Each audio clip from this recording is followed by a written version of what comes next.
A penthouse overlooking Central Park, a walk-in closet overflowing with Hermes, and a baby on the way. Anna had it all, or so she thought.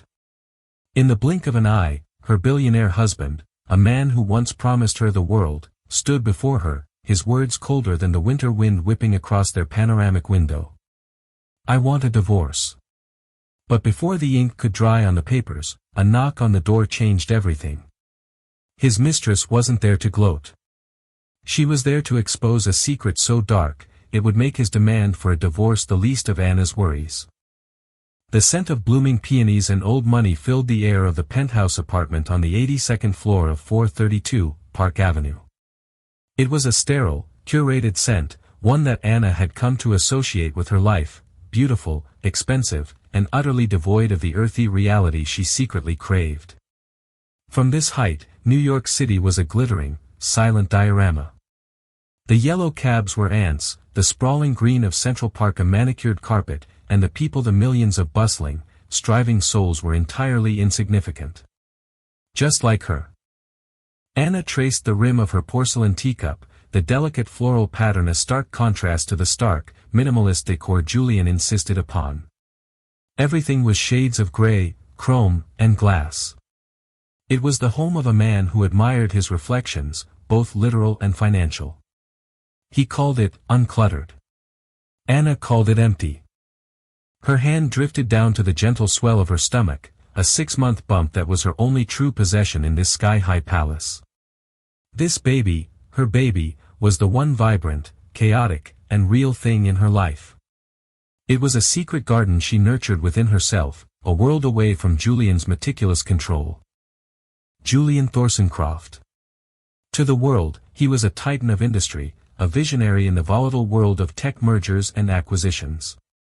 His face, all sharp angles and disarming smiles, graced the covers of Forbes and the Wall Street Journal. He had a Midas touch, turning fledgling startups into billion-dollar unicorns with a flick of his pen. He had swept Anna off her feet 5 years ago. She was a junior art curator then, full of opinions and passion, and he had seemed utterly captivated by her spirit. He'd courted her with the kind of grand, cinematic gestures that leave a woman breathless, a private viewing at the Met, a weekend trip to Paris on a whim, a rare first-edition book of poetry she'd once mentioned in passing. He had built a gilded cage for her, and she, dazzled by the shine, had walked right in. She'd given up her small gallery job, her cramped but cozy apartment in the village, and her circle of wonderfully messy, artistic friends. Julian had said he wanted to give her the world, she hadn't realized he meant he wanted to become her entire world. The sound of the private elevator chiming its arrival pulled her from her reverie. Julian was home early. A knot of unease tightened in her stomach, a feeling that had become increasingly familiar over the past few months. He strode into the living area, looking every inch the master of the universe. His bespoke Tom Ford suit clung perfectly to his athletic frame. His dark hair was impeccably styled, and his face held the neutral, unreadable expression he reserved for high-stakes negotiations. He didn't look at her, his eyes fixed on the panoramic view as if calculating its net worth. "Julian," Anna began, her voice softer than she intended. "You're home. I was just about to have the chef start on dinner." He turned then, and the coldness in his eyes extinguished the small flicker of hope in her chest. There was no warmth, no flicker of recognition for his pregnant wife. It was the look he gave a line item on a balance sheet that was underperforming. "Don't bother," he said, his voice flat and clipped. He walked over to the marble bar and poured himself a whiskey, the clink of the decanter against the glass unnaturally loud in the silent room. "We need to talk, Anna." Anna's hand instinctively went back to her belly, a protective gesture. "Is everything all right? Did the deal with the Japanese consortium fall through?" She tried to grasp for a familiar topic, a corner of his life she was still permitted to understand. He took a long swallow of his drink, his throat bobbing. "The deal is fine. Everything in my life is perfectly aligned," he paused, his gaze sweeping over her, "except this." He gestured vaguely between them, an all-encompassing wave that dismissed their 5 years of marriage, their shared bed, the child growing inside her. This, she whispered, her heart beginning to hammer against her ribs. This marriage, he stated, turning to face her fully. His face was a mask of detached finality. It's run its course. It no longer serves its purpose. I want a divorce. The words hung in the air, sharp and deadly, like shards of glass from the panoramic window he so admired. Anna felt the blood drain from her face. She must have misheard. This was Julian's idea of a joke, a cruel power play designed to see her squirm. A divorce, she stammered, a hysterical little laugh escaping her lips. Julian, what are you talking about? I'm pregnant. We're having a baby. I'm aware of the child's existence, he said, his voice laced with an icy patience that was more terrifying than any shout. My lawyers have already been instructed to be generous. A trust will be established for the child. You will be provided with a settlement that will allow you to live very comfortably. A nice apartment, a staff, whatever you need. You will want for nothing, materially. Materially. The word was an insult, a deliberate reduction of her life, her love, her very being to a transaction. The man who had once quoted poetry to her was now liquidating her like a bad asset. I don't want a settlement, Julian. I want my husband. I want the father of my child. Her voice cracked, the carefully constructed composure of the perfect wife shattering into a million pieces. Tears streamed down her face, hot and furious. What has happened to you? What has happened to us? Nothing has happened, he insisted, his calm unwavering. He was a stone wall, impervious to her pain.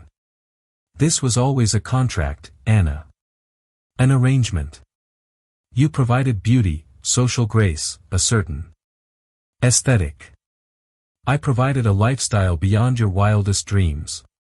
The contract is now being terminated.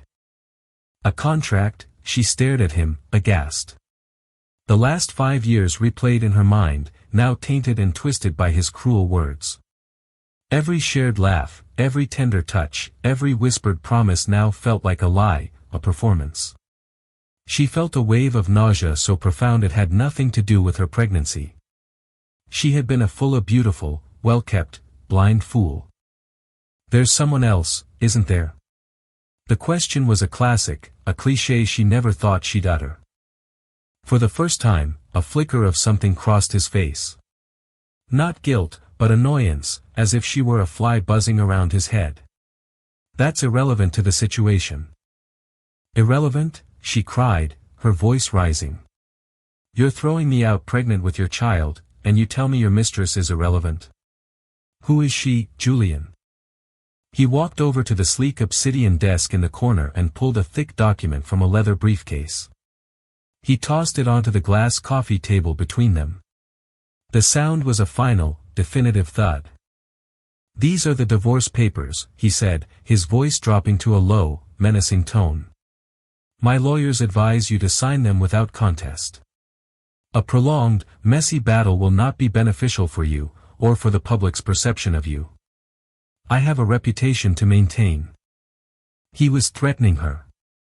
He was threatening to paint her as a gold digger, a shrew, to drag her name through the mud while he stood pristine on his mountain of money. The cruelty was breathtaking. He wasn't just ending their marriage, he was trying to erase her, to control the very narrative of her existence even as he expelled her from his. She looked from the papers to his cold, handsome face. The man she loved or the man she thought she loved was gone. In his place stood a monster, a creature of pure, unadulterated avarice and ego. A profound, chilling clarity washed over her. The shock receded, replaced by a nascent, unfamiliar anger. No, she said, her voice trembling but firm. Julian raised a perfectly sculpted eyebrow. No. I will not sign these. I will not be discarded like one of your failed investments. This child, she said, her hand protectively cradling her belly, deserves a father. And I deserve an explanation. A real one. Julian's jaw tightened. He was not used to being told no. The air crackled with his silent fury. He took a step towards her, his physical presence suddenly feeling overwhelming, threatening. "You are making a grave mistake, Anna," he hissed. "You have no idea what you're messing with. You have no idea the forces at play here. Sign the papers. Take the money. Disappear quietly. It's the best option for everyone." His words held a hidden weight, a darker undercurrent that went beyond a simple, sordid affair. The forces at play here. It wasn't the plea of a man in love with someone else. It was a warning. Before Anna could respond, before she could decipher the strange, panicked glint in his eyes, the chime of the private elevator echoed through the penthouse once more. Both their heads snapped towards the sound. Julian's face, for the first time that evening, lost its composure. A flash of pure, unadulterated panic crossed his features, so quick that Anna almost missed it. He looked trapped. "Who is that?" Anna asked, her own confusion mounting. They weren't expecting anyone. Julian guarded their privacy with a zeal that bordered on paranoid. "Don't," Julian breathed, his eyes wide as he stared at the elevator doors. It wasn't a command to Anna, but a desperate plea to the universe. The polished steel doors slid open with a soft, expensive sigh. Standing in the doorway was a woman. She was breathtakingly beautiful, with raven black hair cut into a sharp, severe bob and eyes the color of emeralds. She wore a crimson dress that clung to her like a second skin, a stark, bloody slash of color in the monochrome world of Julian's penthouse. Anna's heart stopped. It had to be her. The mistress. She had come to gloat, to witness the final destruction of the wife, to claim her prize. Anna braced herself for the humiliation, the final crushing blow. But the woman's eyes weren't on Anna. They were locked on Julian, and they held no trace of triumph. Her beautiful face was pale, her hands were trembling, and her emerald eyes were wide with a terror that mirrored the panic on Julian's face. She took a shaky step into the room. "Julian," the woman said, her voice a ragged whisper that cut through the silence. "It's over. They know. They know everything." Julian stared at her, his mask of control utterly shattered. He looked like a man staring at his own ghost. Anna looked back and forth between her husband and this beautiful, terrified stranger. A cold dread, far deeper and more terrifying than the pain of betrayal, began to creep up her spine. This wasn't about a simple affair. Julian's strange warning, his panic, this woman's fear, it was all connected to something far bigger. The divorce papers lay on the table, forgotten. The gilded cage had just burst open, but Anna had a sickening feeling that she hadn't been set free. She had just been tossed into the fire. The woman in the crimson dress took another hesitant step into the cavernous living room. Her designer heels, which should have clicked with authority on the polished marble floor, were instead unnervingly silent, as if she were trying to retract her own presence.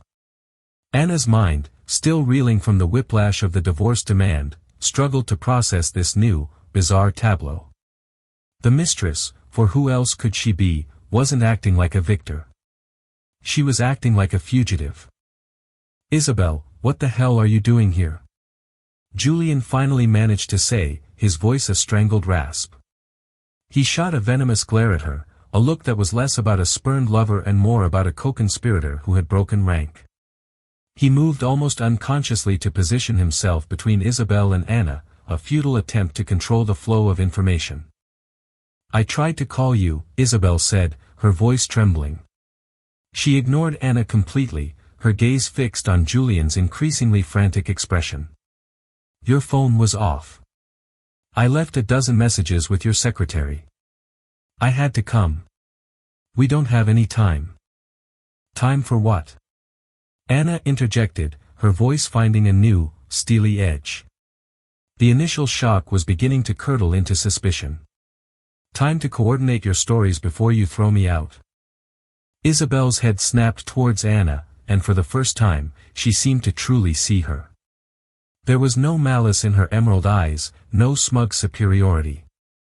Instead, Anna saw a flicker of something that looked unnervingly like pity. It was an expression that infuriated Anna more than any taunt could have. "This has nothing to do with your marriage," Isabel said with a dismissive wave of her hand that was so absolute it was chilling. "That's just collateral damage. A loose end he was trying to tie up." "A loose end," Anna repeated the words, tasting like ash. She looked at Julian, whose face was now a ghastly shade of pale. "Is that what I am to you, Julian? A loose end?" "Shut up, Isabel!" Julian roared, finally losing the last vestige of his icy control. He lunged towards her, grabbing her arm. "You shouldn't be here. We had a plan." "The plan is shot to hell, Julian." Isabel wrenched her arm free, her fear momentarily eclipsed by a surge of anger. "The plan went up in smoke the moment my brother's name appeared on the SEC's inquiry list this morning." The acronym hung in the air, SEC. The Securities and Exchange Commission. The federal agency that policed Wall Street, the boogeyman of every high-flying financier. It was a name Anna knew from the headlines, from the periphery of Julian's world, but it had never felt real, never had any bearing on her curated life. Until now. "What SEC inquiry?" Anna demanded, stepping forward. She was no longer just a passive victim in a domestic drama. She was an unwilling participant in something far more sinister. "Julian, what is she talking about?" "She's talking nonsense," Julian spat, his eyes darting around the room as if searching for an escape route that didn't exist 82 floors in the sky. "She's hysterical. Her brother made some bad investments, and now she's panicking and trying to drag me into it." He was trying to rebuild his wall of composure, but the cracks were showing. His hands were trembling, and a thin sheen of sweat had broken out on his forehead. "Bad investments?" Isabel let out a sharp, bitter laugh that held no humor. "Is that what you call it? You used him, Julian. You used my family's brokerage firm as a shield. You ran the entire scheme through their accounts, made them look like the masterminds while you stayed clean." Scheme. The word was a poison dart. Anna's gaze swung back to Julian. His entire empire, his Midas touch, was it all just a trick? A lie, just like their marriage? "I don't know what you're talking about," he said, his voice low and threatening as he took a step towards Isabel, "and I suggest you leave now before you say something you'll regret." "No." Isabel stood her ground, her chin held high. The fear was still there, but it was now bolstered by a desperate, cornered resolve. "I'm not taking the fall for you. My brother is not going to prison for you. I loved you, Julian, or I thought I did. But I see what you are now. You don't love anyone. You consume them. You use them up and then you discard the husk." Her eyes flickered to Anna. "She knows, don't you?" Anna thought back, the last 6 months, Julian's increasing secrecy, his late nights at the office which she had assumed were due to his affair, the strange, hushed phone calls he would take in his study, ending them abruptly if she walked in. The way he had systematically isolated her, severing her ties to her old friends, even discouraging visits from her own family, claiming he wanted to protect her peace and privacy during her pregnancy. It hadn't been about protecting her. It had been about isolating a witness. "What scheme, Julian?" Anna's voice was dangerously quiet. The tears were gone. In their place was a cold, terrifying calm. "What did you do?" "Anna, listen to me," Julian said, turning to her, his voice attempting a gentleness that now sounded grotesque and manipulative. "She's a scorned woman. She's trying to ruin me because I ended our affair. It's the oldest story in the book. You're my wife. You're the mother of my child. It's you I'm trying to protect." He was trying to play her, to use their shared history and their unborn child as a shield. But the spell was broken. She could see the puppeteer's strings. "Protect me," she repeated, her voice dripping with scorn. "By demanding a divorce an hour ago? By calling me a loose end you needed to tie up? You weren't trying to protect me. You were trying to cut me loose before the ship sank, weren't you?" You wanted to make sure I couldn't claim a single cent of your precious, dirty money when it all came crashing down. The truth of it hit her with the force of a physical blow. The divorce wasn't about his love for Isabel. It was a calculated financial maneuver. A preemptive strike in a war he knew was coming. He was willing to make his own pregnant wife a refugee from his life to save himself. It's called a SPAC, Isabel said suddenly, her voice sharp and clear. She was no longer speaking just to Julian, but to Anna, to the room, to the universe. She was confessing. A special purpose acquisition company. It's the cleanest grift on Wall Street right now. Anna had heard Julian talk about SPACs. He'd called them blank check companies, a faster, more efficient way to take a private company public, bypassing the rigorous scrutiny of a traditional IPO. He had launched 3 of them in the last 2 years, raising billions from investors eager to get in on the ground floor of his next big thing. The media had lauded him as an innovator. Your husband, Isabel continued, her voice gaining a morbid momentum, is a master at selling dreams. He would launch a SPAC, promising to merge it with a revolutionary tech company. The hype alone would send the stock soaring. Investors, from massive hedge funds to ordinary people, would pour their life savings into it, all based on his reputation. She paused, taking a shaky breath. But there was no company, Anna. There was never any revolutionary tech. It was all smoke and mirrors. A shell game. Julian lunged for her again. You're lying. Am I? Isabel sidestepped him, her eyes burning with a righteous fury. Tell her about Project Chimera, Julian. Tell her about the next-gen AI integration platform that was going to change the world. Show her the fancy prospectus, the one with the fabricated data and the photoshopped pictures of a non-existent office in Silicon Valley. She turned back to Anna, her voice dropping. The money from the investors wasn't used for acquisitions. It was funneled, laundered through a complex web of offshore accounts and shell corporations, one of which was my brother's unwitting firm. Julian would skim off hundreds of millions, paying off early investors with money from new ones to keep the illusion going.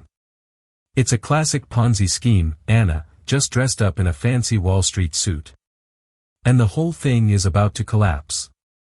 Anna stared at Julian, waiting for him to deny it, to rage, to offer some plausible explanation. But he said nothing. He simply stood there, breathing heavily, the cornered animal, the master of the universe brought low by a single unraveling thread. The entire foundation of her life, the penthouse, the clothes, the art, the security was not just built on lies, but on theft, on the stolen dreams and life savings of countless unknown people. She felt a dizzying vertigo, the floor seeming to drop away beneath her. Her hand flew to her stomach, to the one pure thing in this world of deceit. This child, her son or daughter, was heir to a fortune that didn't exist, a legacy of shame. So the divorce, Anna trailed off, the full monstrous picture becoming clear, the settlement you offered me, that generous trust for our child.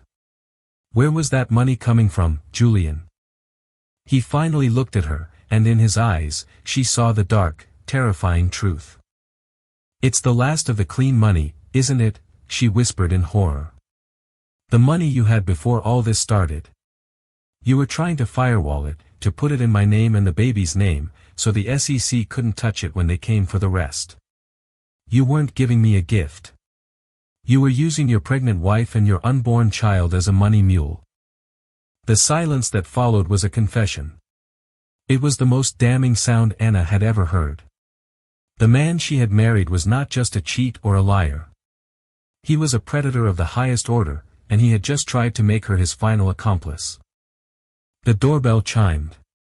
Not the private elevator this time, but the main service door to the apartment. A loud, insistent, official buzzing. It was a sound none of them could ignore. Julian, Isabel, and Anna all froze, their 3-person drama instantly rendered insignificant. This was no longer a private implosion. The outside world was knocking. Julian's eyes, wide with terror, met Anna's. The last shred of his bravado was gone, replaced by the primal fear of a man whose time had run out. The buzzing came again, longer this time, more demanding. "Don't answer it," Julian whispered, a desperate, futile command. But Anna was already walking towards the door. The fog of her shock and betrayal was beginning to clear, replaced by a cold, hard resolve. She had been a pawn in his game for far too long. The game was over. Her hand closed around the cold steel handle of the door. Whatever was on the other side, it was the beginning of her new reality. She had to face it, for herself and for the child she carried. She pulled the door open.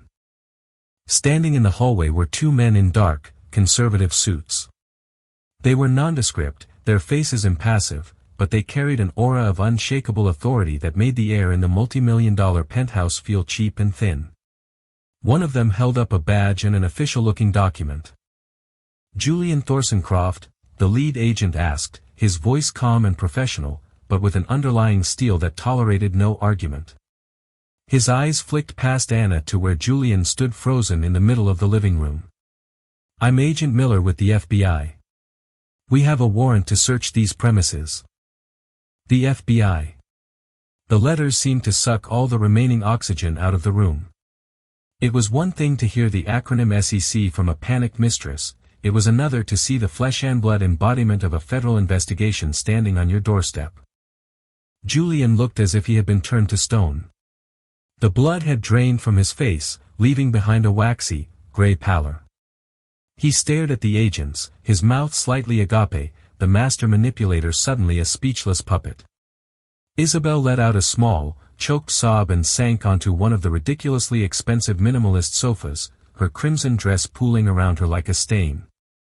The fight had gone out of her, replaced by the grim resignation of someone who had pulled the pin on a grenade and was now simply waiting for the blast. Agent Miller and his partner stepped into the apartment, their sensible shoes making solid, real-world sounds on the marble floor. Anna stepped back, a strange sense of detachment washing over her. She was watching a movie of her own life imploding. The agent's eyes swept the room, cataloging the art, the furniture, the view not with admiration, but with the cold appraisal of an asset seizure. "We also have a warrant for your arrest, Mr. Thorsencroft," Agent Miller continued in the same dispassionate tone, pulling a pair of handcuffs from his belt, "for conspiracy to commit securities fraud, wire fraud, and money laundering." The words were a death sentence, a formal indictment of everything Isabel had just revealed. The Ponzi scheme, Project Chimera, the stolen money, it was all real. And now the consequences were real, too. "This is a mistake," Julian finally stammered, his voice weak and unconvincing. "My lawyers." "Your lawyers have been notified," Agent Miller cut him off smoothly. "They can meet you downtown. Please place your hands behind your back." The sight of Julian Thorsencroft, the titan of Wall Street, the man whose confident smirk had sold billions in fraudulent dreams, being handcuffed in his own living room was surreal. The metallic click of the cuffs locking into place was the final, definitive sound of his world ending. He didn't resist. The fight was gone, replaced by a hollow-eyed shock. As the second agent began to lead Julian towards the door, Isabel suddenly stood up, her face streaked with tears but her voice filled with a new, urgent terror. "Wait," she cried out, her voice sharp. "That's not all. That's not the real reason." Agent Miller paused, turning to her with a look of mild, professional interest. "The real reason for what, ma'am?" "For the divorce," she said, pointing a trembling finger at Julian. "For why he had to get her out. It's not just about the money. There's something else. Something worse." Anna, who had been standing silently by the wall, felt a new wave of ice-cold dread. Worse? What could possibly be worse than a billion-dollar fraud that had ruined countless lives? What was the dark secret that even a massive financial crime was meant to cover up? Julian's head snapped up. He shot a look at Isabel, a look of pure, murderous rage mixed with desperate pleading. "Isabel, no. Don't. I have to," she sobbed. "They need to know everything. They need to know why you were so desperate. She turned to the agents, her words tumbling out in a frantic, disjointed rush. The SPACs, the fraud. That was the end game. But it started somewhere else. It started with his first company, Gentech Solutions. Anna vaguely remembered the name. It was the company Julian had founded before they met, the one that had given him his initial millions and launched his reputation as a tech prodigy. He had sold it for a massive profit years ago. What about it? Agent Miller asked, his patience clearly wearing thin. Gentech's flagship product was a proprietary data encryption software, Isabel explained, her voice gaining clarity as she forced the story out. It was sold to dozens of high-level corporate clients, banks, law firms, private equity funds. They promised impenetrable security. She took a deep breath, her eyes locking onto Anna's. The pity was back in her gaze, but now it was deeper, darker, filled with a horror that Anna couldn't yet comprehend. But it wasn't an encryption software, Anna. It was a key. Julian built a backdoor into the system, a master key that gave him access to everything. For years, he had a live feed into the most sensitive corporate data in the country, mergers and acquisitions plans, confidential legal strategies, insider trading information. The scale of it was dizzying. Julian hadn't just been a con artist, he had been a digital phantom, a ghost in the machine, systematically stealing the lifeblood of the corporate world. That's how he made his first fortune, Isabel continued, her voice dropping to a near whisper. It wasn't genius. It was theft on an industrial scale. He knew which companies were going to be acquired before they did. He knew which stocks would soar and which would plummet. He wasn't predicting the market. He was reading the script. The agents exchanged a look. This was new information. This went beyond the SPACs.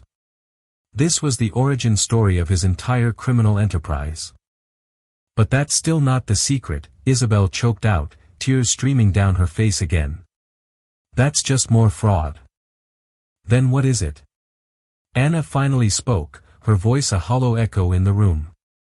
She had to know. She had to know the final, terrible truth that was poisoning the very air she breathed. Isabel's gaze was fixed on Anna's pregnant belly.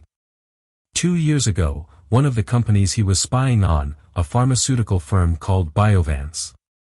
They were on the verge of a major breakthrough, a revolutionary new gene therapy treatment. But they had a problem. Their final human trials were showing some irregularities. Dangerous side effects that they were trying to solve before announcing the drug. Julian was now shaking his head violently, his muffled pleas ignored by the agent holding him. Don't say it, Isabel. Please. Julian knew the drug was flawed, Isabel forged on, her voice cracking with the weight of her confession. He had access to the raw, hidden data. He knew it was dangerous. But he also knew that if another company acquired Biovance before the flaws were public, the stock would triple overnight. So, he used his insider information. He leaked the news of the potential breakthrough without mentioning the dangerous side effects to a rival corporation. They initiated a hostile takeover, and Julian, having bought millions in Biovance stock beforehand, made a fortune. Over $200 million in a single week. That's insider trading. A huge case, but Agent Miller prompted. But it wasn't just insider trading. Isabel screamed, the sound raw and agonizing. The new company, eager to recoup their investment, rushed the drug to market. They buried the flawed data. They pushed it through a compromised approval process. The drug was called Viridia. Anna's blood ran cold. Viridia. The name was a lightning bolt, a searing brand on her memory.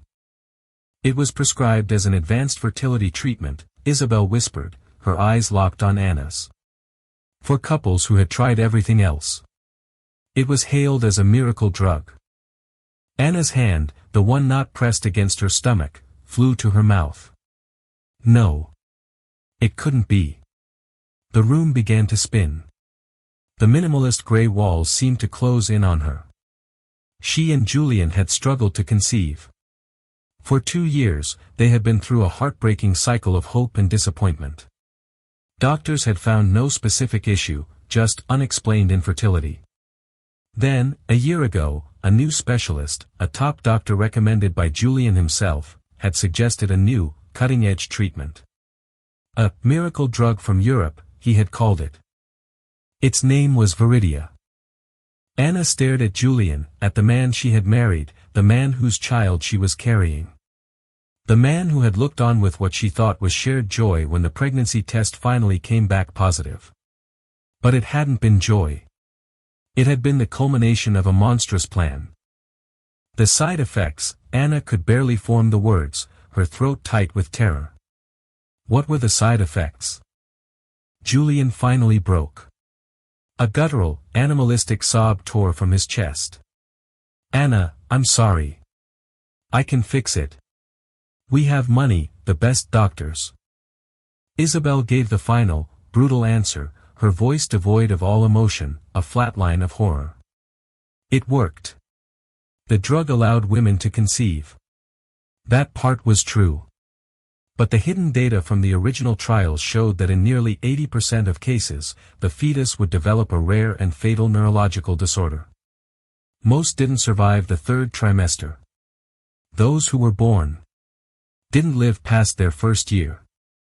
The world went silent. The agents, the handcuffs, the penthouse site all dissolved into an indistinct blur. The only thing that was real was the life kicking inside her. A life she had craved, a life she had celebrated, a life that had been conceived through a monstrous lie, a poison given to her by the man she loved. This was the dark secret. The divorce wasn't about protecting his money. It was about severing all ties before his child was born with the fatal condition he himself had knowingly unleashed upon the world. He wasn't trying to disown a wife. He was trying to outrun a death sentence.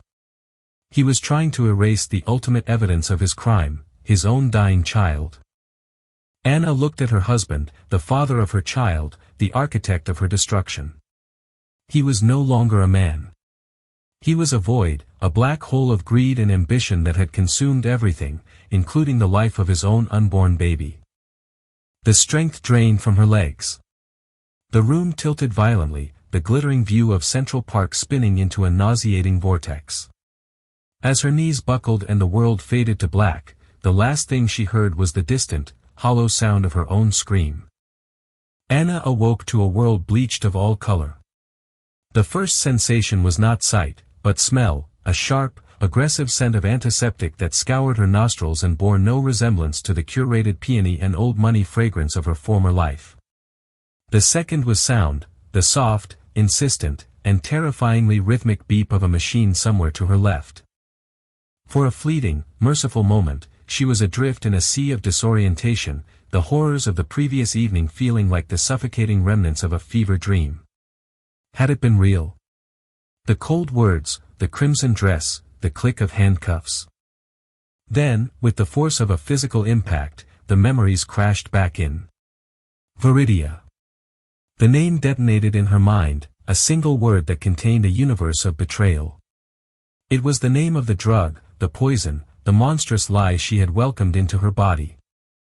A raw, guttural sob tore itself from her throat, and her hand, trembling uncontrollably, flew to her stomach. The gentle, reassuring swell was still there, a fragile vessel in a venomous sea. Was her baby, the one pure thing she had left, already a ghost? Easy now, Mrs. Croft. Take a deep breath. A calm, steady voice pierced through the fog of her panic. A woman in navy blue scrubs, her face a welcome portrait of professional kindness, was adjusting the drip in Anna's arm. You fainted. We brought you straight to Lenox Hill Hospital. We've been monitoring you and the baby. The baby? Anna's voice was a ragged whisper, a thread of sound in the cavernous silence of her fear. She couldn't bring herself to ask the real question, the one that clawed at the inside of her skull, is it dying? The nurse's eyes softened with understanding. The baby is fine, she said, her words deliberate and clear. A little stressed when you were brought in, but the heartbeat is strong and steady now. Your own heart rate is elevated, which is understandable. You've had a severe shock. The baby is strong. 4 simple words. They were not a cure, not a promise, but they were a lifeline. In the raging flood of her shattered reality, Anna clung to them as if they were the last solid ground on earth. Her baby was a fighter. It was already more than its father had ever been. I need to see a doctor, Anna managed, pushing herself up slightly. The effort made the room spin. A specialist. Not just an OB, a geneticist, someone who understands. I need to know everything. Her voice broke on the last word. She needed to know the shape of the monster she was facing. We've already paged the head of our maternal-fetal medicine department, Dr. Elena Ramirez, the nurse reassured her, fluffing a thin pillow behind her head. She's the best. She'll be here to speak with you shortly. For now, just try to breathe. Rest was an impossible luxury. Her mind was a torture chamber, replaying Julian's face twisting in panic, the cold finality of the FBI agent's voice, and Isabel's horrified confession over and over. The entire architecture of her life, a magnificent structure she had once admired, had been revealed as a criminal enterprise, a house of cards built on stolen dreams. And the final, most intimate, most unspeakable betrayal was swimming in her very womb, conceived from a miracle that was, in truth, a time bomb. As the nurse left to give her a moment, another figure appeared hesitantly in the doorway. It was Isabel. She had shed the blood-red dress, the armor of Julian's mistress, and now wore a simple, anonymous pair of jeans and a gray sweater. Her face was scrubbed clean of makeup, revealing the faint purple smudges of exhaustion beneath her eyes. The emerald fire in her irises had been banked, leaving a weary, sorrowful glow. Anna's body tensed. A primal part of her wanted to scream at this woman, the beautiful harbinger of her apocalypse. But the anger felt distant, a secondary emotion muted by the all-consuming terror of Julian's ultimate sin. Isabel wasn't the enemy. She was just another piece of scorched debris in the blast radius of Julian Thorsoncroft. What do you want? Anna asked, her voice raspy, devoid of accusation but heavy with exhaustion. I came to see if you were all right, Isabel said, her voice barely a whisper. She hovered by the door, a respectful distance away, as if acknowledging she was trespassing on sacred ground of grief. And to tell you, I told them everything. Anna remained silent, watching her.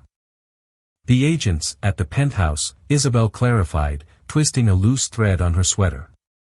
After they took you, I stayed for hours. I told them about Viridia, about the Biovance data, about Julian's backdoor into Gentech. I gave them the offshore account numbers he'd bragged about, the server locations he thought were hidden. Everything I knew. My brother is working with them, too. He's turning over every record from his firm. He's terrified, but he wants to make it right. Why?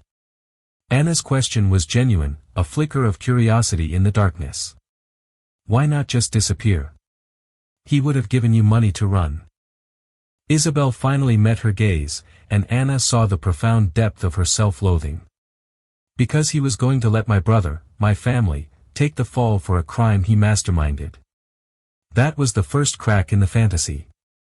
But the moment I found out about Viridia, the real truth of it, I looked at him, Julian, the man I thought I loved, and I saw a void. It wasn't just greed, Anna. What kind of person knowingly condemns unborn children for profit? It was a level of evil I couldn't comprehend. Her eyes flickered to Anna's stomach. When he told me he was divorcing you, I knew why. He was running from the evidence. From his own child. And I knew you were pregnant, but I didn't know about the drug. Not until my brother's lawyer uncovered the connection. The thought of you going through the rest of your pregnancy, celebrating, only to face that. She shook her head, a tear tracing a path down her pale cheek. I couldn't live with myself. I couldn't let you be the last one to know the truth. It was the only thing I could do to claw back a single shred of my own soul. In that moment, Anna saw past the affair, past the label of Mistress. She saw another woman who had been utterly conned, another life consumed by Julian's insatiable ego. They were bound by a strange, twisted sisterhood forged in the fires of his spectacular destruction. "They've frozen everything," Isabel added, her voice flat and emotionless. "Every asset. The penthouse is a federal crime scene. The accounts are locked. The cars, the art, the watches. It's all gone. Evidence in the largest fraud case in a decade. His lawyers are saying the evidence is insurmountable. He'll never see the outside of a prison cell again." Good, a cold, hard part of Anna thought. Let him rot. But the satisfaction was hollow, a fleeting warmth in an arctic landscape of pain. Julian's imprisonment couldn't reverse time, couldn't purify the poison. The door opened again, and a woman with intelligent, compassionate eyes and an air of calm authority entered the room. "Mrs. Croft? I'm Dr. Ramirez." With a final, lingering look of profound regret, Isabel quietly slipped out of the room, leaving Anna to face her new reality. The next hour was a clinical, terrifying blur of medical terminology, consent forms, and agonizing questions. Dr. Ramirez was a miracle of empathy and professionalism. She explained the process for an advanced diagnostic amniocentesis, carefully and patiently outlining the procedure, the risks, and the stark reality of the potential results. She didn't offer false hope, only facts, and for that, Anna was grateful. "I have to know, doctor," Anna pleaded, her composure finally crumbling under the clinical weight of it all. "Whatever it is, I have to know what I'm facing." "We will get you answers," Dr. Ramirez promised, her hand briefly resting on Anna's arm. The simple human touch was grounding. "As quickly and as safely as we possibly can." The days that followed were a unique form of purgatory. Anna remained in the hospital, a voluntary prisoner in a sterile white room, while the world outside feasted on the carcass of her old life. The news of Julian's arrest had gone supernova. "Wall Street Wunderkind or Ponzi King?" screamed the cable news chirons. His smug, handsome face was plastered everywhere, the poster boy for catastrophic hubris. The stories detailed the SPAC's fraud in lurid detail, but the darkest secret, the corporate evil of Viridia, remained a tightly sealed component of the federal case, a horror not yet fit for public consumption. Anna refused all visitors, save for her parents, who flew in immediately, their faces etched with a pain that mirrored her own. She hired a team of lawyers not to fight for a share of Julian's blood money, but to meticulously expunge him from her life, to dissolve the marriage, to legally and financially firewall her child from the toxic Thorsoncroft name and its indelible legacy of shame. She existed in a state of suspended animation, the week-long wait for the test results stretching into an eternity. She didn't sleep, she merely drifted in and out of consciousness. In her waking hours, she would stare out the window at the city, a city that now seemed alien to her. Every pregnant woman she saw, every baby in a stroller, was a stab to the heart. She was suspended between a life that was over and a future that was too terrifying to contemplate. Finally, the day came. Dr. Ramirez entered her room alone, closing the doors softly behind her. She held a file, and her expression was calm, professional, and utterly unreadable. Anna's heart began to pound a frantic, desperate rhythm against her ribs. This was it. The precipice. She gripped her own hands over her belly, a protective gesture that felt painfully inadequate. Dr. Ramirez sat in the chair beside the bed, opened the file, but didn't look at it. She looked directly at Anna. "We have the results from the full genomic sequencing panel," she said, her voice even. Anna held her breath, bracing for the impact, for the words that would shatter the final fragments of her world. Dr. Ramirez took a slow, deliberate breath. "Anna. Your baby is perfectly healthy." The words didn't register. They were a language she had forgotten how to speak. Anna just stared at her, her mind a blank slate of incomprehension. "What? No, that's not possible. Viridia. The neurological disorder. I know, the doctor said gently, her professional calm finally breaking into a warm, reassuring smile. We read the federal case files your lawyers managed to get unsealed for us. We knew the exact rare genetic markers we were looking for, and they are not there. We ran the test twice to be certain. He is completely, unequivocally unaffected. Her mind snagged on the word. You're having a son, Anna, Dr. Ramirez confirmed, her eyes shining. A healthy baby boy. The dam broke. A sound, a wail that was equal parts grief and joy, tore from deep inside her. It was the sound of a week of terror, of months of unknowing, of a lifetime of betrayal being washed away by a single, miraculous wave of relief. The tears came then, hot and cleansing, pouring down her face as she finally, truly let go. But how? She sobbed, her body shaking. Isabel said 80%. 80% is not 100%, the doctor said softly, her voice thick with emotion. It means 20%, 1 in 5, were spared. It's a game of Russian roulette played with the most precious stakes imaginable. It's a monstrous, unforgivable gamble. But Anna. You and your son, you won. She won. It wasn't a victory over Julian. It was a victory over fate, over poison, over the darkness that had tried to claim her future. Years passed, each one washing away the gilded grime of her past and replacing it with something solid and real. The Julian Thorsencroft penthouse on Park Avenue was a long-forgotten monument to a dead life. After his conviction, Anna walked away from it all without a backward glance. With a small, life-saving loan from her parents, she found a modest two-bedroom apartment in Brooklyn's Park Slope. From her window, she saw not a curated park, but a living one, filled with the joyful shrieks of children and the distant, reassuring rumble of the F train. It was the chaotic, beautiful symphony of real life. She spent the final, peaceful months of her pregnancy rebuilding. She bought a second-hand crib and painted the nursery a cheerful, sunny yellow. She reconnected with her old circle of wonderfully messy, artistic friends who enveloped her in a cocoon of unconditional love and support, never once mentioning her notorious past. They brought her soup, helped her assemble furniture, and made her truly laugh for the first time in years. 3 months later, Leo Alexander was born, weighing 7 pounds, 2 ounces. He was loud, demanding, and utterly perfect. He had her eyes and a stubborn tuft of dark hair. Holding him for the first time, skin to skin, feeling his tiny, fragile fingers instinctively curl around hers, Anna felt a love so vast and powerful it rearranged her entire universe. This was real wealth. This was a legacy.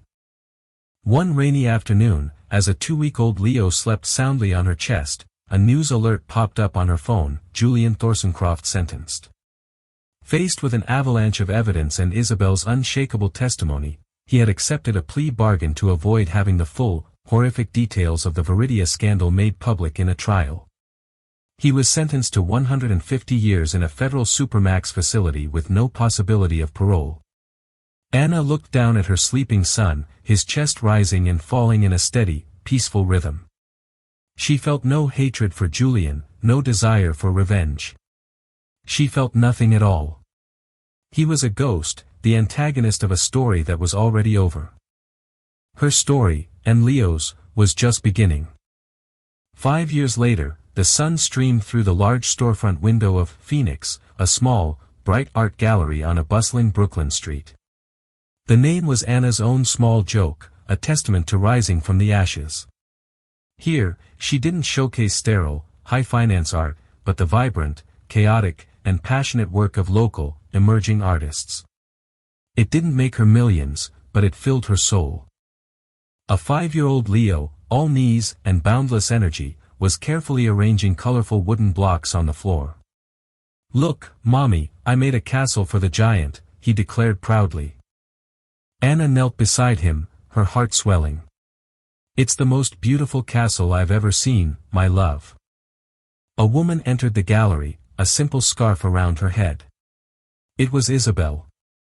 After serving a reduced sentence for her cooperation, she had dedicated her life to restorative justice, working for a non-profit that aided victims of financial crimes. The two women had forged an unlikely, quiet friendship, bonded by the shared trauma and their mutual survival. They didn't talk about the past often, but its presence was a silent understanding between them. "He's getting so big," Isabel said with a soft smile. "Tell me about it," Anna laughed. "He's going to be taller than me by next year." Her life was no longer defined by the man she had lost, but by the son she had almost lost and had miraculously gained. She was not the millionaire's disgraced wife. She was Leo's mother. She was a gallery owner. She was a survivor. And in the quiet, sun-drenched world of her small Brooklyn life, surrounded by real art, real friends, and a real, boundless love, she was the richest woman in the world. Anna's incredible journey from a gilded cage to a life of authentic joy is a harrowing reminder that wealth can be a mask for unimaginable darkness, and that true strength isn't found in penthouses or designer clothes, but in resilience, community, and the fierce, unyielding power of a mother's love. She lost a life of luxury but gained a life of purpose, proving that even after the most devastating betrayals, we have the power to rise from the ashes and build a new, more beautiful world for ourselves and for our children. If this story moved you, please hit that like button and share it with someone who needs a reminder of their own inner strength. Let us know in the comments what you thought of Anna's path to freedom. And don't forget to subscribe for more powerful tales of drama, resilience, and ultimate justice.